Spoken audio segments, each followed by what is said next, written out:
It was a fitting end, with the Aussie Quicks making light work of the England tail to wrap up a 4-0 series win. Scorecard, Ashes 2017-18 homepage. Defeats in Brisbane, Adelaide and Perth had already ensured the Ashes would return to Australia, and while a draw in Melbourne ensured England avoided another whitewash, normal service was resumed in Sydney as the hosts completed a comprehensive innings victory. Bob Willis gives his verdict on a chastening Test debut for Mason Crane at the SCG.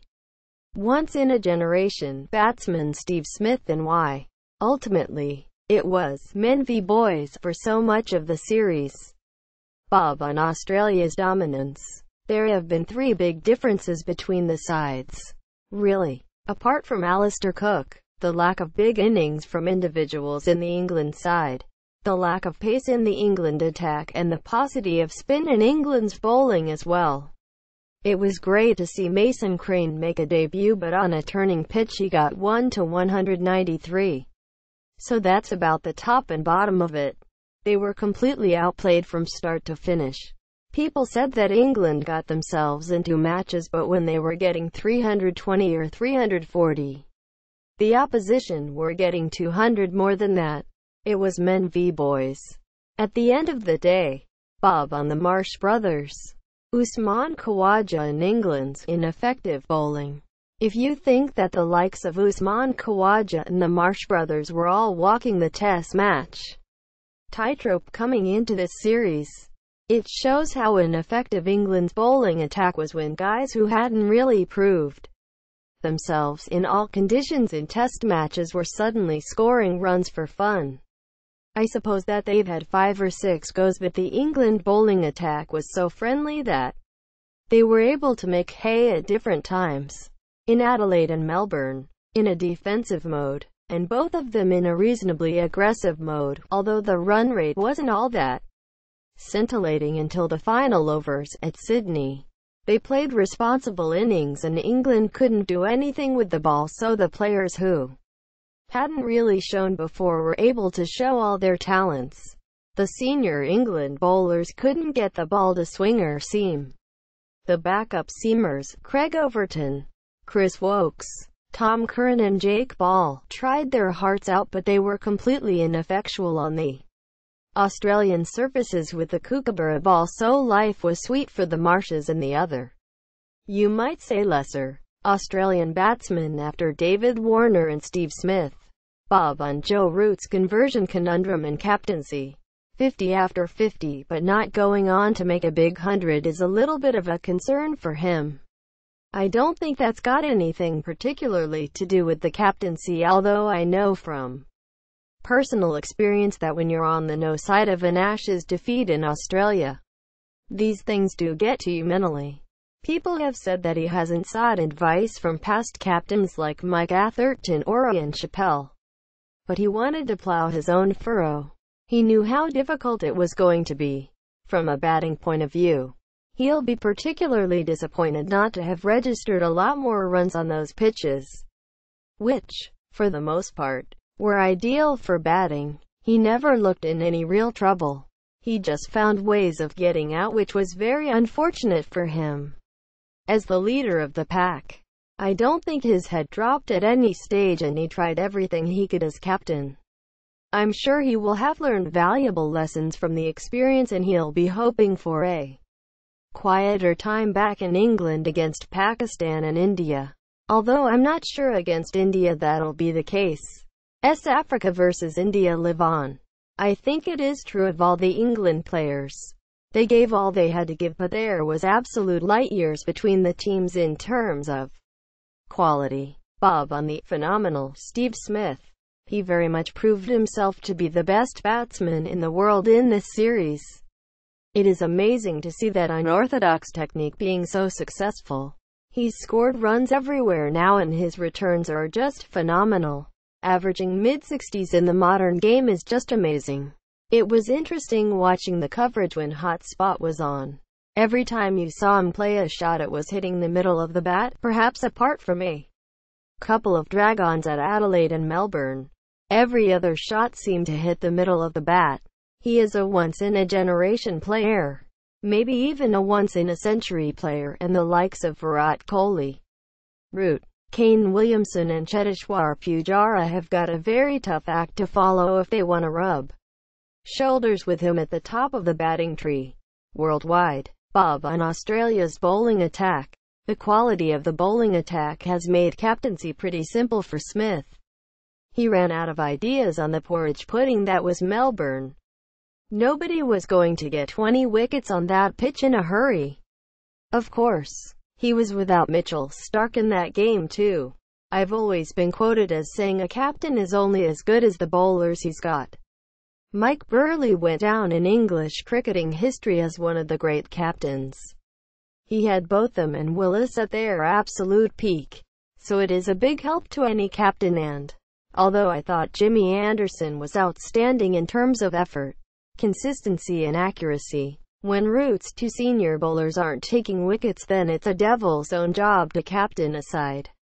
Well, whereas in the 4 test matches Australia won, all the pieces fell into place for Smith. Starc, left arm pace and swing. Pat Cummins with exceptional pace and Josh Hazlewood with nagging accuracy but at good pace, all 3 of them capable of bowling fearsome bouncers as well, and they really decimated the England tail match after match. Bob on Mason Crane's test debut. He did not bowl badly by any means. It wasn't like Adil Rashid on flat pitches where there's a 4-ball every over. There wasn't that much help for him in the pitch, and the Australian players basically waited on the back foot and played either defensively forward or waited for a ball of lesser merit and put it away. He went for about 4 runs and over, which isn't bad if you're picking up wickets, but he wasn't able to do that. England have always had this incredible romanticism about leg spinners.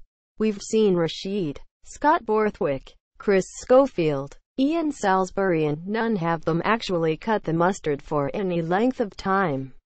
We wish Mason well, but is he going to feature in an English summer on English wickets? One would rather doubt that he would play against Pakistan in late May and early June, but there are signs that there is plenty of talent there, but that is a chastening experience to start your test career with those bowling figures.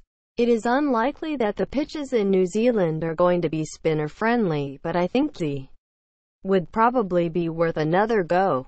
As with a lot of the selections, you could say that half of the 16-man squad had a poor series.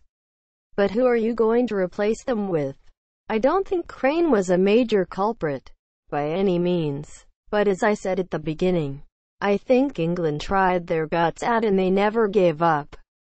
They kept on fighting, but they just couldn't get any wickets on those surfaces with seam or spin. Bob on whether Cook, Anderson and Broad have played their last test in Australia. I think the most disappointed of the 3 will be Stuart Broad.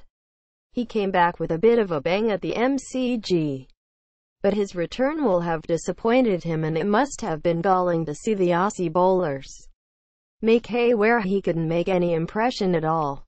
Anderson was about where we expected, I think. Very game. Probably a better performance than 4 years ago, but not as good a performance as in Strauss' winning team. I think there is plenty of life left in both Anderson and Broad in the bowling department, but it is unlikely they will make another Ashes visit. It would be pretty impossible for Jimmy to do that. But I suppose, if he stays fit, Stewart could. As for Cook, I think the Aussies did fantastic homework on him and bowled very well at him at the start of the series, both the seamers hitting that area just outside off stump where he has been so vulnerable in Australia before, and Nathan Lyon just turning screw. If the seamers didn't get him out, then Lyon did. But it was a monumental effort at Melbourne. The powers of concentration are still clearly there. He has gone past 12,000 test runs, and I hope he can grit his teeth and carry on. He'll have been pleased not to have been captain for another defeat in Australia, but I think, without the burden of playing one-day or T20 cricket, he clearly enjoys playing for Essex and them winning the county championship. I think he can go on for many years yet. if that is what he wants to do. Hopefully, he can get up to close to 200 tests and Sachin Tendulkar's record of test match runs. Bob on the England changes required ahead of the 2019 Ashes and beyond. I think we'll always compete well at home. That is what is happening in Test cricket all around the world. The home side seem to be getting stronger and stronger and the visitors don't seem to be able to produce anything at all. I would have thought that situation was likely to continue. Australia secured a 4-0 series win as England's Ashes campaign came to an end with an innings and 123-run defeat at the SCG. Australia secured a 4-0 series win as England's Ashes campaign came to an end with an innings and 123-run defeat at the SCG. England have certainly got to uncover an outstanding pace bowler, probably in the short term for the Aussies' visit in 2019, and certainly they will need to find two quicks for the next series in Australia. Clearly the spin department is pretty threadbare as well. They're going to have to look elsewhere for an orthodox spinner beyond Moeen Ali because his series will have been a serious embarrassment to him. We've also got to find batsmen and stick with them. Batsmen who are capable of scoring big hundreds. But, apart from David Malan, no one has been convincing in that department since Strauss retired really. No one has come in and said, I'm grabbing onto this place. Whether that is at number 3, number 5 or wherever. That is the other area England have got to concentrate on, whether they're at home or away.